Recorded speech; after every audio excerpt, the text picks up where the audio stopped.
clarify something that may have gotten a little out of balance. We do want you to put yourself first in the sense that your only perspective is through the eyes of self. And so as you find thoughts that feel good to self, now you're connected to your source, and now you have plenty of resources that you can flood to whatever is your object of attention. But we see a lot of people who are joyously helping others, and it seems overtly putting others first. And in doing so, they are having great satisfaction and joy in the process of it.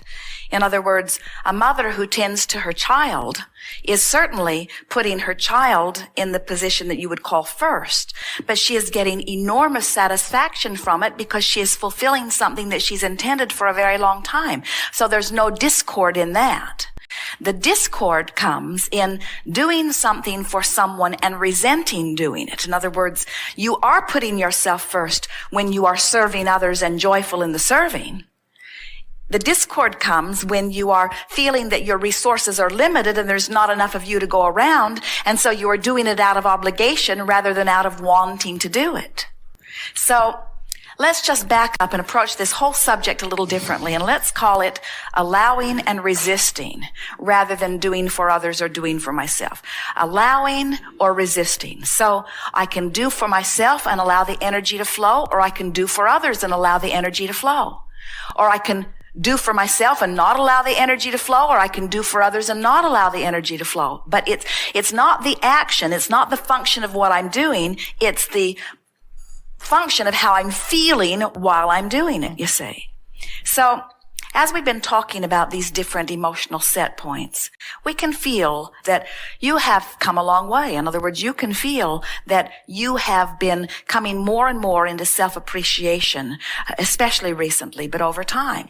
It's something that everyone is born doing, and then many of you lose as you're trying to find your relationship to everyone else around you, and then most eventually come back around to it. In other words, you always do when you make your transition.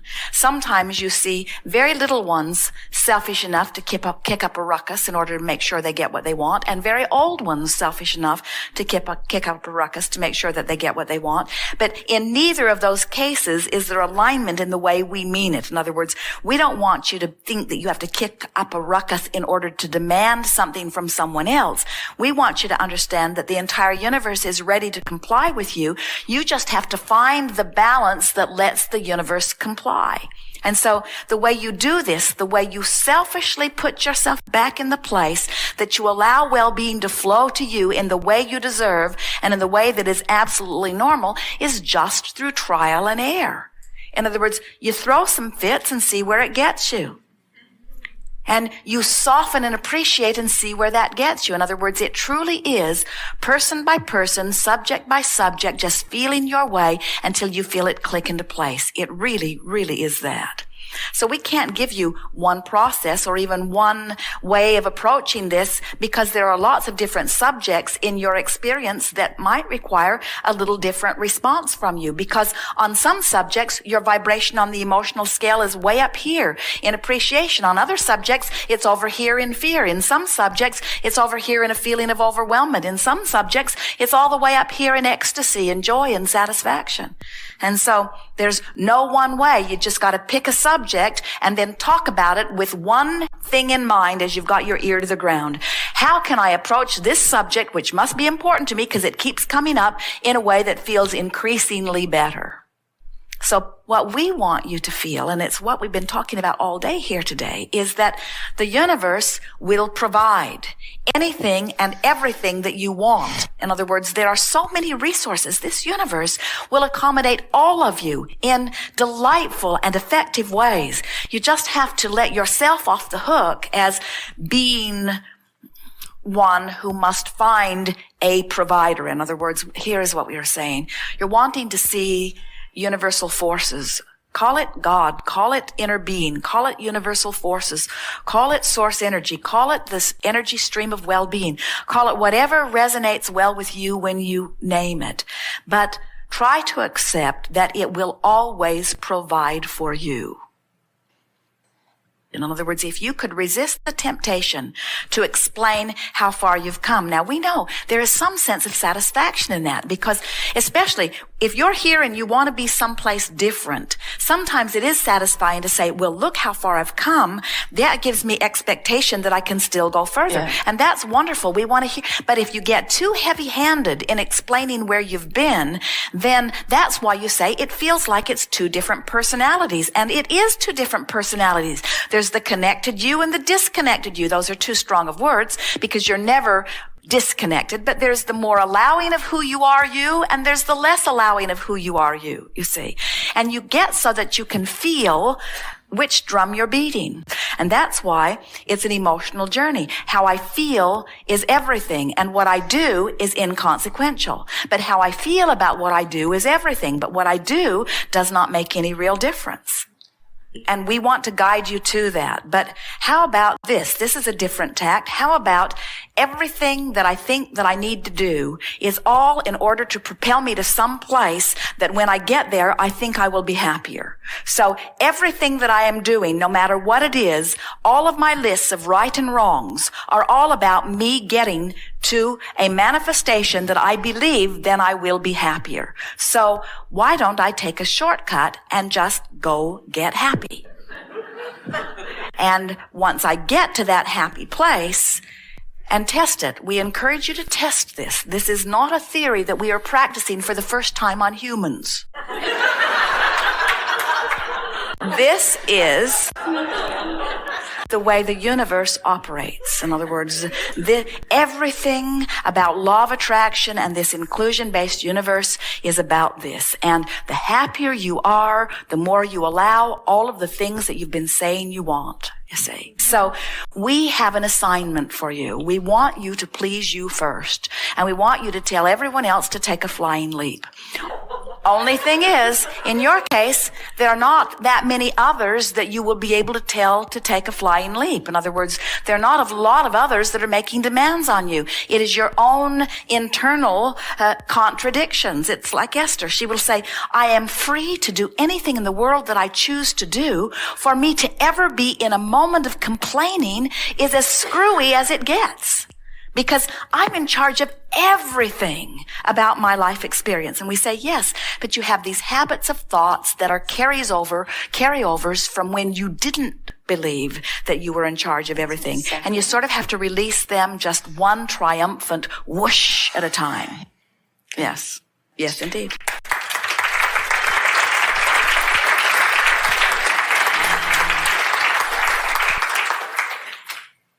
It's an interesting thing when you stand all by yourself and realize that everything that has happened is coming to you by you. And then you say, but it's not turning out quite the way I wanted it to. So now I have to take responsibility. And I must not be doing a very good job. That sort of enhances your own feeling of self-loathing. And so then we say, well, then blame it on your mother for a while and try to relieve that sense. Give yourself some relief. And you say, oh, yes, that does feel better. And then there's my mother, there's my mate, there's the economy, there's the president, there's the government, there's the past lives. In other words, I have a long list of things that I can blame, but now I feel I have no control. And so we say, all right, regain control, take total responsibility for what's happened to you. You are in charge. And you say, oh, that feels so good for about a minute. And then you start the self-loathing all over again. In other words, but somewhere in that process, you will bring yourself vibrationally back into alignment of trusting in the goodness that really is you. Yes. And this is our way of saying to you that it's not a straight and narrow path that you must make your way to. In other words, when you achieve vibrational alignment with your well-being, around every corner is a potential satisfying of something that you want. Literally. And the reason that the universe is able to do that is because there are so many players, there is so much data, there is so much interaction, there has been so much already expansion. In other words, the ingredients are already here.